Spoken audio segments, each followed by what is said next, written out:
ওকে এভাবে দাঁড়ায় থাকতে দেখে নিজের অনেক বেশি কষ্ট লাগতেছিল। একা একা বাচ্চা পালাটা কিন্তু অনেক সুবিধার, তেমনি অসুবিধাও আছে। অসুবিধার চেয়ে আমার মনে হয় সুবিধাটাই বেশি। আজকে আপনাদের সাথে একটা অসুবিধা শেয়ার করি।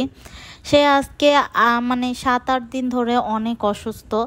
তার সেবা যত্ন করতে করতে আমি নিজেও অসুস্থ হয়ে গেছি। রাত বাজে এখন 1টা, সে ঘুমাচ্ছে না, কিছুতেই ঘুমাবে না, এরকম একটা অবস্থা। তাই বললাম যে যাও, আজকে আমি তোমার সাথে ঘুমাবো না, রুম থেকে বের হয়ে যাও, বকা দিয়ে বলছি। তো রুম থেকে বের হয়ে সে অনেক কথা বলতেছিল, সরি বলতেছিল, আমার নিজেরই খারাপ লাগতেছিল।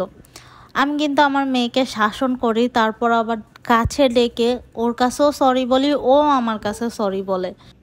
যাদের হাজব্যান্ড হচ্ছে প্রবাসে থাকে তারাই কিন্তু বুঝবেন, একা যদি বাচ্চা ফেলে থাকেন কি পরিমাণ কষ্ট। আমি চিন্তা করতেছিলাম, আমার মা আমাদের 3 ভাই বোনকে পালছে। আমার আব্বুকে তো আমরা ছোটবেলা থেকেই মানে প্রবাসী দেখতেছি।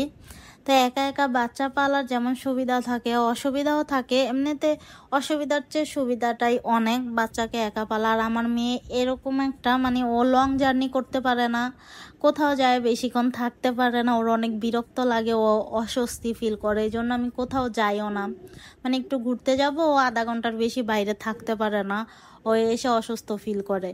তো এই কারণে কোথাও ভিড় ভাট্টা বা কোনো জ্যামের ভিতরে আমি যাই না টোটালি ওকে নিয়ে, যাতে ওর অসুবিধা না হয়। ও সুস্থ থাকলে বা ও যেটাতে শান্তি ফিল করে আমারও ওইটাতেই শান্তি ফিল হয়।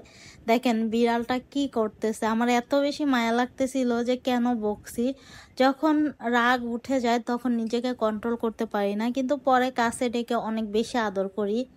একটা 2 বছরের বাচ্চাকে আমরা যেইভাবে পালি, টিনেজ বয়সের বাচ্চাদেরও কিন্তু ওইভাবেই পালা উচিত। কারণ টিনেজ বয়সটাই হচ্ছে ভুল করার বয়স।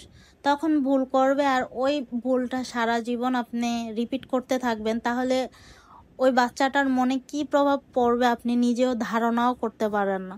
তো যাদের টিনেজ বয়সের বাচ্চা আছে তাদেরকে বলবো বুঝায়া মানে শান্তভাবে বলেন, বকাঝকা করলেও পরবর্তীতে তার কাছে ডাইকা তাকে শান্ত করেন, না হলে এটা ভবিষ্যতের জন্য অনেক খারাপ কিছু।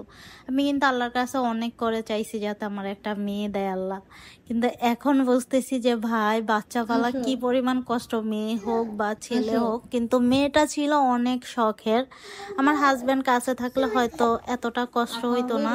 সে আলহামদুলিল্লাহ অনেক বেশি সাপোর্টিভ। দেখেন এখানে ডাকার সাথে সাথে পুরা কান্না করে দিছে, সেও আমাকে সরি বলছে, আমিও তাকে সরি বলছি।